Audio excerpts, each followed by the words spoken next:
Kaugnay ng balitang yan, isang malaking yugto sa kasaysayan ng Philippine boxing ang posibleng masaksihan ngayong taon sa minimum weight class sa pinangungunahan ni WPC champ Melvin Jerusalem at IBF title holder Pedro Taduran.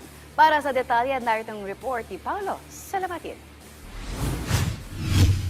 Nagsimula ng konkretong hakbang para sa pagkakaroon ng undisputed 4-belt champion sa minimum weight division, ang 105-pound class na pinakamagaan sa men's professional boxing. Ngayong darating na ika-14 ng Marso sa California, maghaharap ang WBC champion na si at ang Unified WBA at WBO champion na si Oscar Collazo ng Puerto Rico, kung saan hindi na bago sa dalawa ang magbakbakan sa ibabaw ng ring matapos mabigo ng Pinoy boxer sa ika-7 round kontra kay Collazo. Ngunit iba na ang timbang ng rematch na ito matapos ang 5 sunod na panalo at ang pagkakakampiyon muli laban kay Yuday Shigioka kamakailan. Mas pinatibay na ang kumpiyansa at kondisyon ni Jerusalem sa ngayon.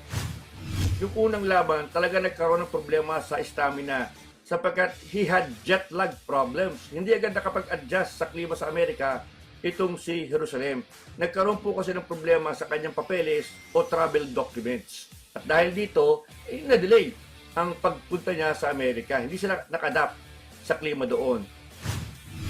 Samantala, nakaantabay naman ang IBF champion at kapwa Pinoy na si Pedro Taduran, pero nakatakda muna nitong idepensa ang kanyang titulo sa Abril kontra sa Mexicanong si Gustavo Perez. Kapag nagwagi si Taduran, mananatiling siyang nasa larawan ng mga boksingerong may tsansa na pag-isahin ang 4 na major belt sa 105-pound division. Kung parehong mananalo sina Jerusalem at Taduran sa kanilang mga laban, posibleng masilayan ng mga boxing fans ang isang all-Filipino undisputed title showdown sa hinaharap.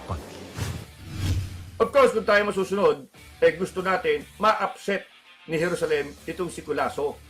At manalo naman si Taduran kontra kay Gustavo Perez para magkakaroon tayo ng, for the first time in history, an all-Filipino battle for the undisputed 4-belt championship sa minimum weight division.